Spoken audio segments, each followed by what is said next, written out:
Hello and welcome to part 3 of our 2021 garden tour. Today we're going to be looking at our pepper plants and all the different varieties we're growing, and then also look at some plants that are of interest at the moment. And we're going to be heading back to the corner where we have our newest growing area, and we have a couple of pepper plants in here. In the back are some Aji mango pepper plants. They make these orange peppers. And then in front is a Scotch bonnet, and this is the orange Scotch bonnet. It's an overwintered plant. The Aji mango we grow mostly ornamentally, but we can use that in the kitchen. With regard to the pepper plants this year, it looks like it's an off year. Some of the peppers are not growing full size, and then they're also taking a longer time to wake up from dormancy, the ones that are overwintered.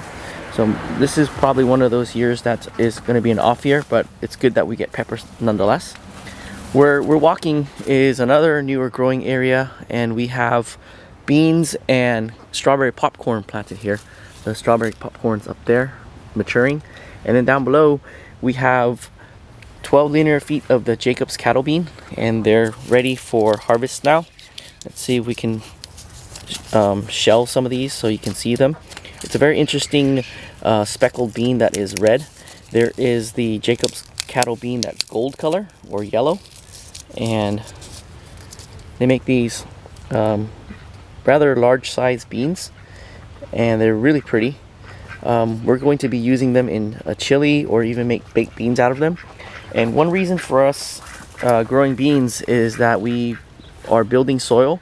We predominantly grow in native clay, and the bean plants help improve that soil. The roots we're going to leave in place. They act as a way to lighten the soil. So instead of using stuff like coconut coir or peat moss, we plant things down and let the roots aerate the soil or lighten the soil in the same manner.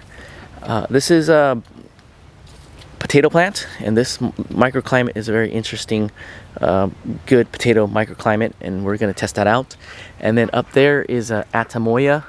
It's a hybrid between the sugar apple and the cherimoya, and this variety is called the Gefner Atamoya, and it's very similar to the sugar apple, which is a fruit that I like for its soft custardy qualities, but we can't grow the sugar apple because this is not their ideal climate. So the Atamoya hybrid is a good compromise, and we're hoping to get fruit from that tree either this year or next year. This is the second year that it's been planted in the ground. Over here we're going to be passing by our newest sowing of corn. This is the Oaxacan corn.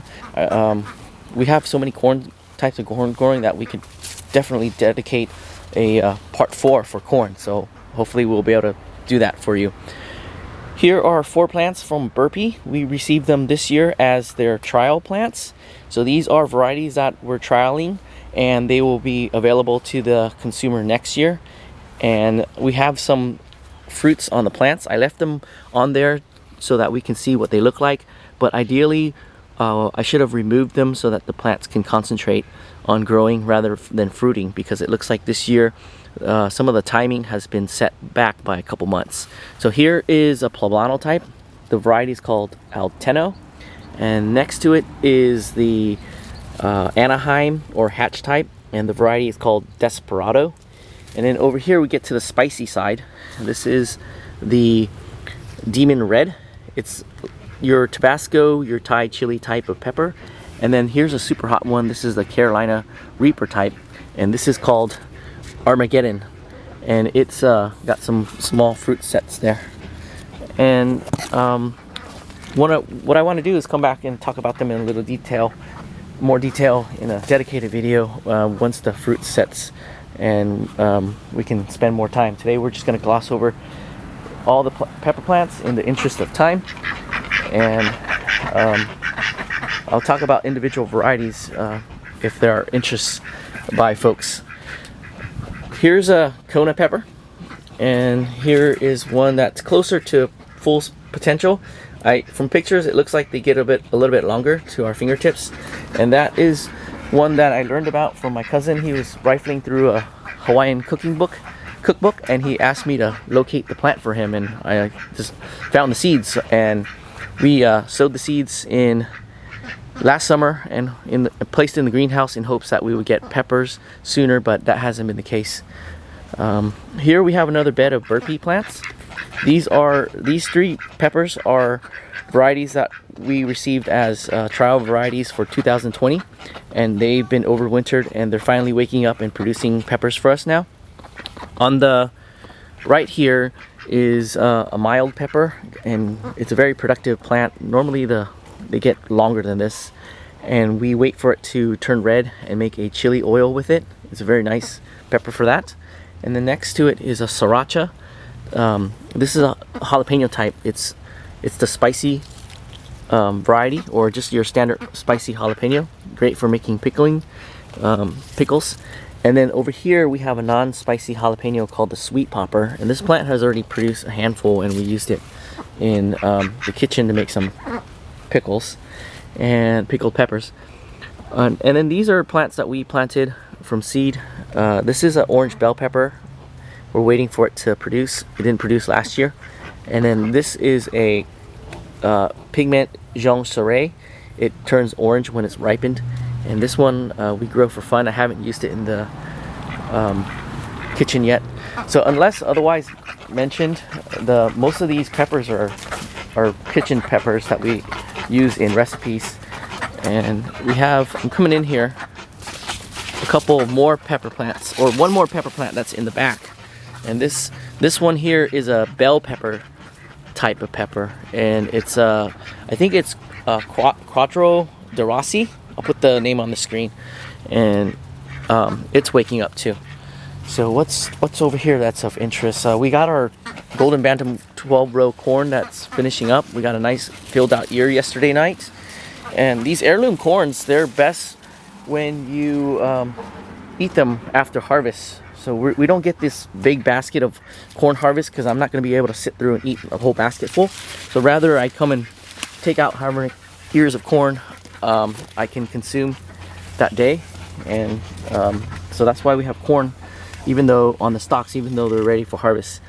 This is the Kona pumpkin that you may have seen on, I think it was part 1 of our tour, the cucurbits. It's starting to ripen now. It's a hull-less type of pumpkin, or the seeds are hull-less, so they're great because you don't have to crack the individual seeds if you're using the seeds for cooking. And we're just letting it ripen to enjoy it, but it's ready to go. We can crack this open and take the seeds out and start using them if we need to.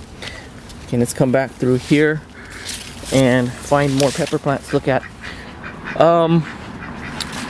The peppers that are growing up there on the retaining wall, they're all going to be our cooking peppers. So here we have 3 Aleppo pepper plants. There's 1, 2, 3. Let me see if I can get closer for you. And the fruit are formed. This is a later sowing. I had tried to put the standard paprika there, and I put it in the ground during a hot day. I wasn't home to water it, and the plants died. So that's a replanting. And then up here we have a few of my favorite peppers. That's why you'll see a lot of these throughout our gardens. This is the poblano pepper. This is an overwinter plant, and I should really remove these small peppers because they're not going to get any bigger. We can dry these out and use them as ancho chili. And then next to it is a serrano pepper. So this is a very pragmatic hot pepper for us. We use it whenever we need a hot pepper.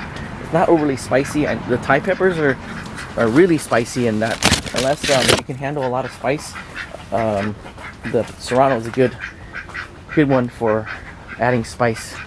And then we have a lot of the hatch peppers. This is the New Mex 64 hatch pepper. This plant produced very large, true to size, full potential peppers last year, but this year it's a little bit small, and I should have removed them, but I've been keeping it on the plant so that we can have something to show you. Here's another one. This one was planted this year, and then there's another one over there. So you'll see a lot of this this New Mex 64 hatch Anaheim pepper because it's a very versatile pepper. I love it. Throws in chilies. We can grill it and slice it up and use it as a topping for hamburgers or hot dogs and many other things. Let's see what's over here that's of interest. There's another plant right there with the Anaheim hatch pepper. Let's see, over here we're starting to head out to the front now where we have more pepper plants. I want to show you more pumpkins. This is the sugar pie pumpkin. I really like them when they start to change color. They're very interesting. That's why I'm showing them to you. That transition between green to orange is very interesting. You can see all the little tiny veins and capillaries. So let's continue on. This is a glass gem corn over here, and then we have the Taison pumpkin that's overtaken this area here. I'm gonna see if I can find a Taison pumpkin for you. If not, I'll just take a screen grab of another plant from the side yard where we have some really nice Taison pumpkins. More potatoes. We're testing out this microclimate for potatoes, and then French fingerling potatoes over here, and we have more peppers. This one is an ornamental pepper. It's called I think Bellinggrath's Garden, and then next to it is Aji Peruvian. So this is an extra one. I just planted it out here to add a little bit of ornamental appeal to our front yard garden.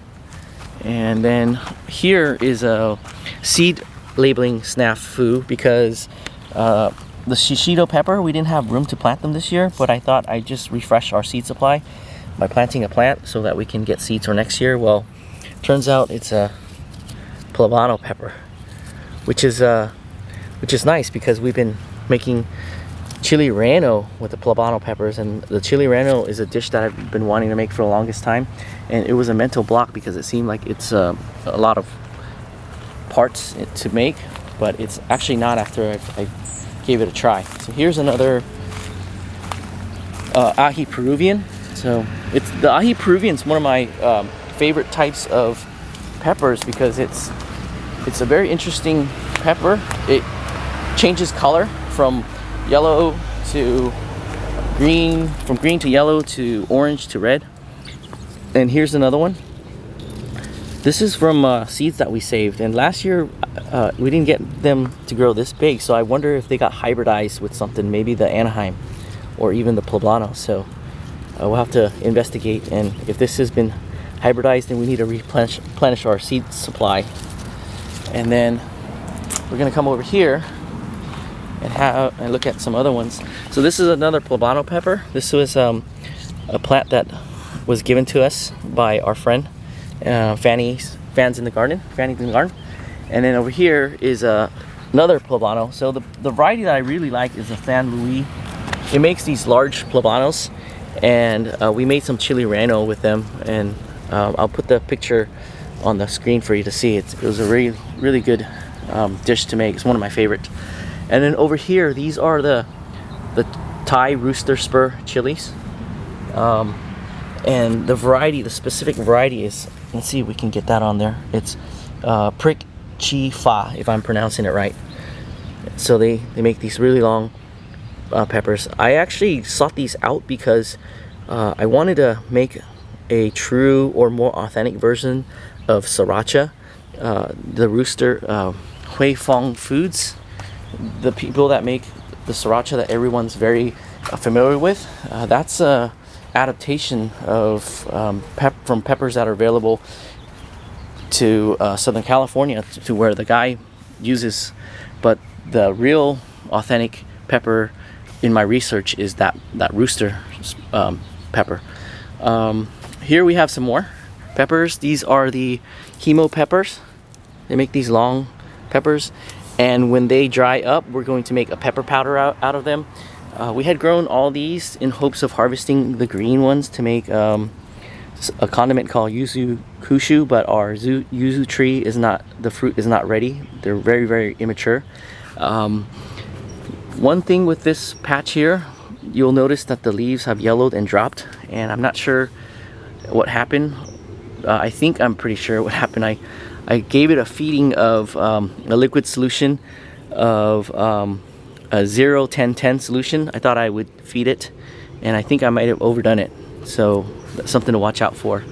It's something I found this year, and I wanted to try it out. I'm scanning. Okay. Oh, before I scan that way and it's come back this way, we have some Beet Peppers. These are very fruity peppers. I love them. They're called Biquinho. They come in reds and yellows. And here's a patch that has really nice large peppers. So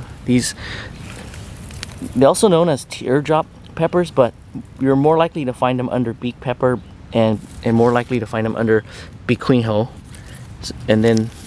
So we grow a lot because they're nice and fruity, and they're great pickles. Okay, we got one more pepper to show. I usually leave out a pepper plant here or there.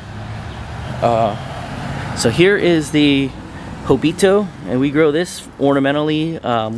All these peppers we can find into the kitchen, so we'll have to find a way to get these guys in a recipe, but here they are. This is a very interesting pepper. Look at that shape. It's a very interesting shape. And for all the mathematical people out there, this looks like one of those like infinite weird shapes, like a turtle shell, where like you can't balance it. There's no point where you can balance it. Okay, so that's our pepper plants. And if you're interested in the porch garden, we have some plants in here. Most of them are edible if you want, like this hibiscus here. And then we have edamame, soybean, and then in front of soybean we have filet beans. And then we come down this way, we also have edible things like the ox heart tomato that's ripening up out here. And that's gonna conclude our tour today. I hope to be able to do a part 4 and talk about all the different types of corn we're growing, and share with you what we're growing and some of the interesting things about those corns. And with that, I want to thank you for joining me in our tour today. Hope you come back and see what else we're up to, and I hope you have a good one. Thanks again. July 17th, this is our tomato stockpile. The tomatoes are coming in hot and heavy. Blue Beach, this is a new to us variety. It's got these really interesting sizes. Some of them are as big as ox hearts, so like this one. And we're starting to pull them off the vine early because the ducks are starting to get at them. So there's that big one. Here's an ox heart that we're growing out front. And then we have Black Princes. This is a fresh eating tomato. Here's another fresh eating tomato, the Cherokee Purple. And then we have back here a Golden Jubilee. And that's another fresh eating one. Most of these are going to be your cooking tomatoes. They're not as acidic, so you don't have to use sugar to sweeten up the tomatoes. This is Aroma, a cooking tomato. And these are San Marzanos over here. And then what else do we have? Some Costoluto Genovese. These are smaller than normal.